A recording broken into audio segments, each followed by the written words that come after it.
container, so they just kind of. Enemy in the container. Oh well.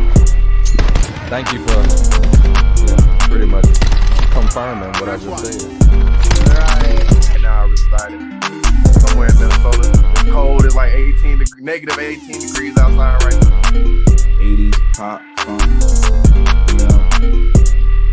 My first job was on Madden, Madden 20.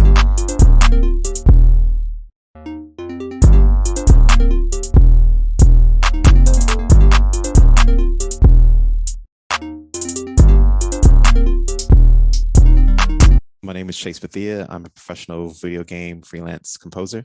I've worked on I've shipped over 21 titles in my 11-year career thus far. And I am also an interactive audio special interest group committee leader. I was one of the first to be on Game Revolution, which is a gaming news website to show my behind the scenes composing process, which I've been streaming on Twitch for several years before they picked me up in a couple of years ago. I don't stream on their channel anymore, but I'm the first video game composer to show that process in that respective form on a gaming news website like IGN or GameSpot. I also performed at Indiecade. I stream my behind the scenes composer process on their Twitch channel weekly. And I've done quite a other bit of things, but typically that's just my rundown. I'm mostly known for my work for AGROUND, which is what I won the NYX Award in 2021. I've won the best soundtrack for that. And then I was nominated for my score for I Can't Escape Darkness in 2016 in the entire industry by VGMO. And my other soundtrack, Cubic Climber, was noteworthy on Destructoid as well. So different accolades in different respects. Okay. Well, yeah. Well, congrats on all of those accolades, first and foremost. Thank you. But just kind of talk about, like, I mean, what really kind of got you started in all of this? Like, how did this even kind of get rolling to the point to where you are now? Yeah, so I've been working on music since 2001. And so I used to be in hip hop and doing all that stuff. And the industry wasn't feeling the sound that I was doing. And so from the very first time I wrote anything on computer music, they had said, like, sounds like it should be in a video game. And I would hear that for several years until it finally got into my brain that your sound is video game music. And I remember watching a clip from God of War 3 and saying that music for games is just, it's freeing. And since I wasn't received in that community before to like be considered like a hip-hop producer or whatever, I had just decided, well, if it's game music, I love games. I've been playing games since before I even played an instrument. I was playing on Game Boy Camera, making music on there, and I knew the sound very well. I would have sound tests on the Game Boy. And so I just decided, all right, let's give it a shot. And so I went to school at Moorpark College when I decided I was going to become a video game composer, because I heard it for, like I literally said, several years. I quit doing hip hop and everything. I just decided to just pivot and say, all right, well, I've got to be competitive, because this is going to be even more something that I know. I had already played alto saxophone when I was younger. So I was like, I got to learn classical music. I got to relearn jazz. And then when I didn't finish my fourth class, I went through all the theory and things, but when I did the music theory 4, I bought a book called The Complete Guide of Game Audio by Aaron Marks. And I read half of the book, and it talked about putting your music online and getting portfolios so people know who you were. And then I found this game dev forum. I pitched for one and didn't get that one, and I pitched for the second one. And then I wrote an extra demo along with the pitch, and then I landed the gig. It was my first paid job that I got. Cool. And so you say you played games basically before you kind of played instruments, and kind of got it all of that. So what did you enjoy playing? Like, what was your kind of cup of tea as far as, because all of these different games have different sounds, and all of, and kind of especially, like, I'm pretty sure some of it is like genre based, some of it is, kind of specific to, whatever the title may be. So kind of like, well, what did you play? What did you enjoy dabbling in? Yeah, so the very first thing I was introduced to from my cousin from Barbados was Donkey Kong 94. And that was on Game Boy. I begged my grandmother for a Game Boy, and I played a lot of Game Boy games. I played Stargate. I played Batman Forever, which is awesome soundtrack. I played Turok, Battle of the Dinosaurs, awesome soundtrack as well. And then I got and begged my grandmother for it. N64, got that. Got Ocarina of Time from a pawn shop for $20 and spent many hours on that. Majora's Mask. I was playing Final Fantasy Legend 2, listening to sound tests on those things. My best friend Afusa had showed me Final Fantasy 7, Pokemon Blue, Pokemon Red, and these are the typical things that you just kind of whatever you can absorb, or you find out someone plays games, and you get into that. Like, he had a Sega Genesis. I was playing Streets of Rage 1 through 3, Sonic the Hedgehog 2, and I had different other people that had been influencing me through different games as well, like WWF Royal Rumble back in the day, Shakan the Forever Man. So these are things that I've been introduced to for a while, and games that's just been around my life from an early age. Just kind of talk about like the difference between, kind of scoring a game versus, I know you say you do a few other forms of medias and stuff like that. Like, where do video games kind of differ in, the other things that you kind of do?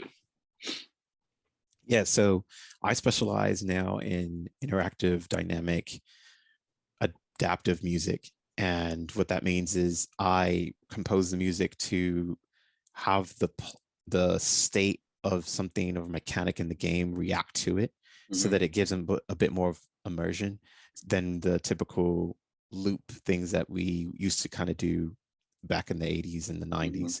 So I take it like a step further, and they've been doing this since, I would have to say, like at least the 2000s. So it's nothing new or anything. It's just the technique of how you go about it. And so the process for it is I'm thinking about what the player is doing. Me being a player first, I know what that feels like, and I know what to expect. I understand monotony, I understand boredom, and so I never want for that to be the player, especially with the music. And I'm writing for the project as an entire art form. My music is to enhance and embellish the story, enhance and embellish the mechanic, the experience overall. I'm writing for that. I'm not just writing music for the sake of just having that. I really respect the art form in its entirety, the level design, the coding, the story writing, everything, the animation, the rigging, and so on and so forth, because it could all make sense if it's even connected even further. Versus any other medium, it's just kind of, what's going to happen, and you're just trying to hit those marks. But with playing a game, as that you never know what the player is going to do at any time, anywhere, and so it becomes like a puzzle piece to kind of put together before you even know what they're going to do, and they don't know what they're going to do. Something like that. Where do you see it kind of going here in the future as you kind of progress? I mean, it really just depends on what the idea is at hand, based on what the team and what is to be achieved. I'm not someone who's going to say, oh, it's going to be this, and this, and brought forth.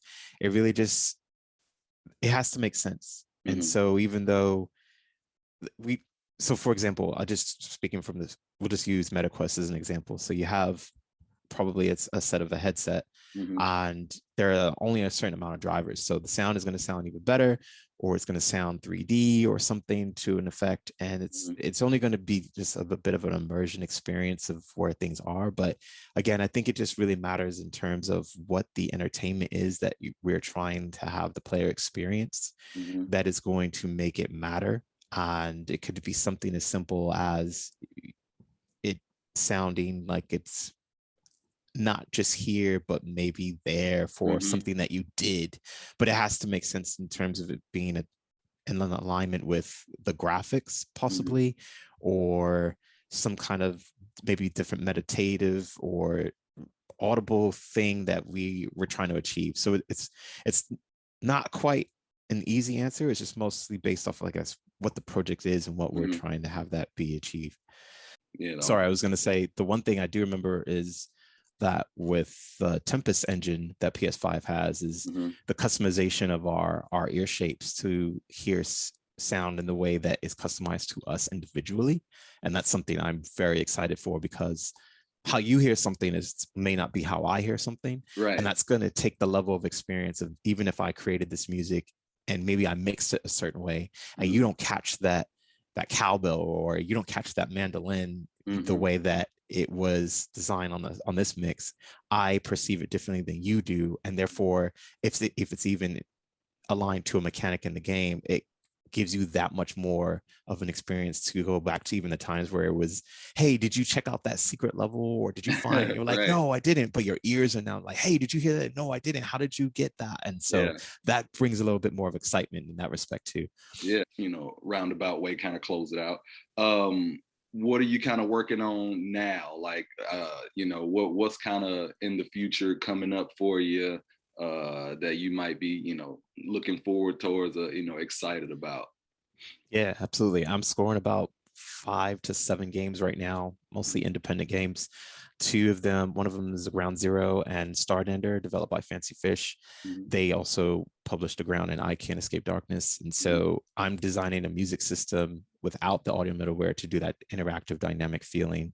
Stardander is about School for Witches, whereas they're trying to bring up spells and take care of a different storyline that is almost similar to a magical world. Ground Zero is a spinoff towards the Ground game from do it in a 3D aspect. So I'm playing around with new composition techniques and interactivity. I actually was just testing it just before our call to see how that kind of goes with maybe instead of state changes of progression, something different. I don't want to totally give it away just yet because I'm actually kind of excited.